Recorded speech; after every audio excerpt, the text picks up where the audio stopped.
Bonjour, je m'appelle Nicolas Dubois et je suis consultant chez Bialix, cabinet lyonnais spécialisé en data intelligence. L'objectif de cette vidéo est de vous présenter le moyen d'analyser des données avec Tableau. Pour cela, je vais m'appuyer sur un fichier Excel qui contient toutes les données de vente d'une entreprise sur les 4 dernières années. Ce fichier contient 2 onglets. L'onglet ligne de commande qui regroupe toutes les transactions commerciales qui portent sur des produits. L'onglet responsable qui correspond au responsable de zone. Ajoutons au modèle un fichier TXT intitulé retour qui intègre les commandes faisant l'objet de retour pour des problèmes de qualité. Tableau détecte automatiquement les jointures. Il est possible d'en modifier les types pour ne pas avoir de lignes éliminées. J'applique donc une jointure de type ouverte à gauche sur la table ligne de commande. On va pouvoir ouvrir notre première feuille de calcul pour analyser les quantités.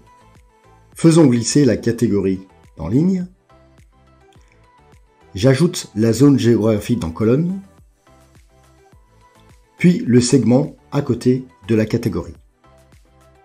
Positionnons l'indicateur quantité dans colonne pour obtenir un histogramme groupé.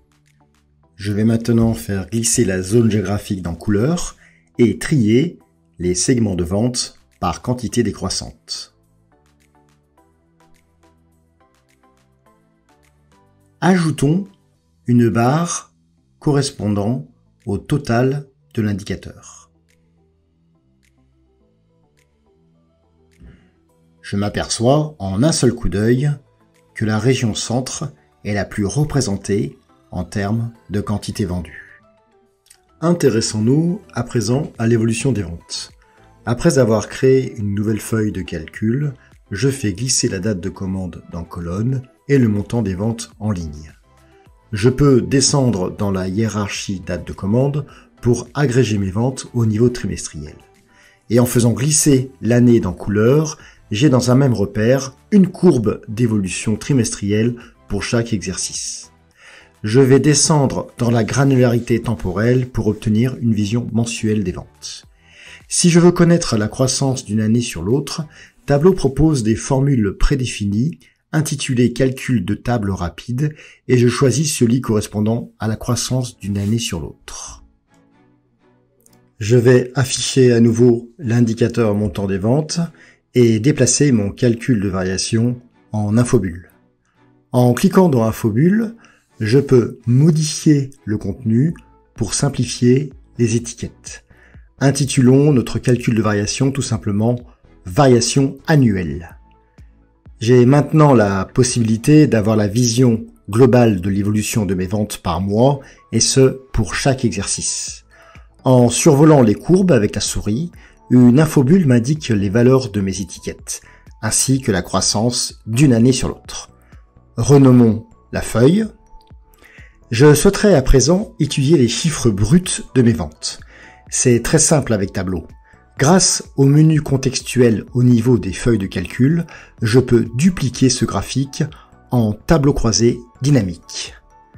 Tableau génère automatiquement une nouvelle vue dans laquelle je vais supprimer le calcul de variation, intervertir les axes et placer catégorie dans l'étagère ligne. Faisons glisser profil en couleur pour identifier les problèmes de rentabilité. Tableau propose un large choix de palettes. Appliquons celle intitulée rouge-vert divergent.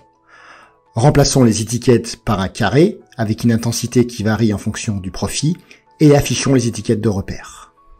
En cliquant sur le menu attenant la dimension catégorie, je peux activer un surligneur qui met en surbrillance chaque catégorie.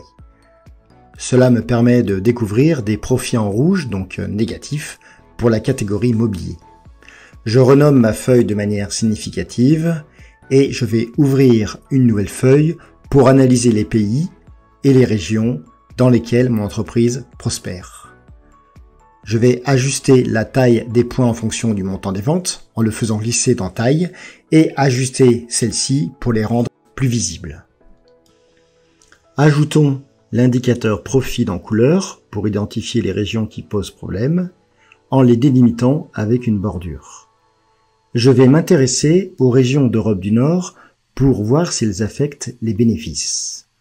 En délimitant une zone avec la souris, et à partir d'un menu contextuel, je vais pouvoir regrouper toutes les régions qui m'intéressent dans une nouvelle variable qui va être automatiquement ajoutée à mon jeu de données. Je vais nommer ce groupe Région du Nord. Notez que ce nouvel objet est disponible pour tout le classeur. Revenons à la feuille concernant l'évolution des ventes pour identifier une éventuelle différence d'évolution entre les régions du Nord, que je fais glisser dans l'étagère ligne, et les autres régions. Les deux graphiques semblent similaires, c'est bon à savoir. J'enlève le groupe Europe du Nord et je reviens sur la carte à bulles. Je souhaite à présent analyser les montants et les profits des régions en fonction des segments de vente auxquels je m'adresse. Je vais faire glisser l'objet métier segment dans Filtre et rendre ce filtre interactif. Je peux à présent analyser les performances de mes régions en fonction du segment. Rendons cette feuille un peu plus dynamique en faisant glisser la date de commande dans la zone page. Un player vidéo apparaît et je vais pouvoir lancer une lecture en boucle pour analyser mes montants des ventes et mes profits en fonction des années. Créons une nouvelle feuille pour analyser les produits. En superposant certaines dimensions les unes sur les autres, je vais avoir la possibilité de créer un axe hiérarchique. Exemple avec les dimensions catégorie sous-catégorie avec lesquelles je vais créer l'axe produit. Si je souhaite ajouter un niveau de granularité supplémentaire, il suffit de faire glisser la dimension concernée dans cet axe. La création de cette hiérarchie ne prend que quelques secondes et je vais pouvoir proposer à n'importe quel utilisateur de naviguer sur les différents niveaux de cet axe en cliquant simplement sur le signe plus attenant à la dimension. Ajoutons les étiquettes de valeur et plaçons profit sur couleur pour observer que l'assiette des profits au niveau des tables n'est pas bonne. Je vais créer une nouvelle vue pour analyser les montants des retours qui pourraient affecter les bénéfices. Filtrons les données sur le flag retourner égale oui pour ne visualiser que les montants liés au retour. Que représente ce montant par rapport au chiffre d'affaires global? Tableau propose des fonctions qui permettent de modifier le niveau de projection des indicateurs en fonction des éléments de la vue. Avec la fonction Fixed, je peux donc imposer un contexte de calcul qui va s'affranchir du filtre concernant le flag retour.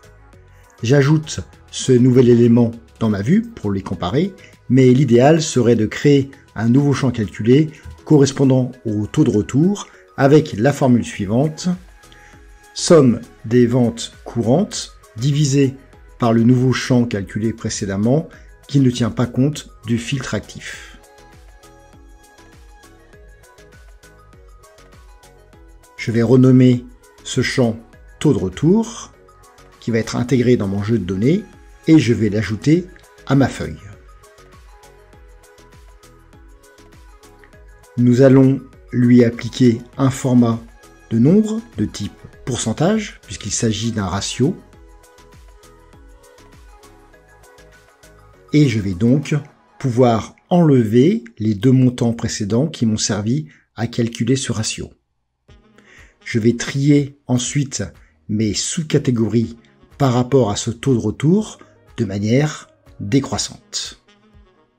Je vais appliquer un jeu de couleurs sur ce taux de retour entre le vert pour les valeurs faibles et le rouge pour les valeurs élevées et je constate que la fourchette du taux de retour concernant les tables est entre 4,3 et 4,4%, ce qui correspond à une proportion faible en regard des autres sous-catégories. Les retours concernant les tables ne sont donc pas la cause de mes problèmes de rentabilité. Analysons maintenant les remises. De fortes remises peuvent aussi faire baisser les profits. Après avoir fait glisser les indicateurs remises et profits dans une nouvelle feuille, j'ajoute dans ce graphique de type nuage de points les sous-catégories successivement dans les repères couleurs puis étiquettes et je constate que j'applique une remise moyenne de 35% sur la sous-catégorie table, ce qui peut avoir des conséquences sur les bénéfices. Analyse, je vais les regrouper dans un tableau de bord. Elles apparaissent sur la partie gauche. Intégrons la vue concernant la carte. Remarquez que tous les éléments sont importés, le visuel, la légende et le filtre. Optimisons la taille, puis ajoutons en dessous la feuille concernant l'évolution des ventes. Je peux changer la portée d'un filtre en allant dans le menu contextuel du visuel et paramétrer les feuilles qui vont être impactées par ce filtre. Nous voyons à présent que les courbes changent en fonction du choix du segment de vente. Je peux aussi définir un visuel en tant que contrôle d'entrée en cliquant simplement sur l'entonnoir rattaché à ce visuel. Toutes les feuilles vont se mettre à jour en fonction de la région sélectionnée. Il ne me reste plus qu'à raconter une histoire. Tableau propose l'option Data Storytelling dans laquelle je vais pouvoir scénariser mes analyses et mes tableaux de bord pour les présenter ensuite à une assistance. Les quantités vendues sont concentrées dans la zone centre. Le dernier exercice montre une forte progression des ventes.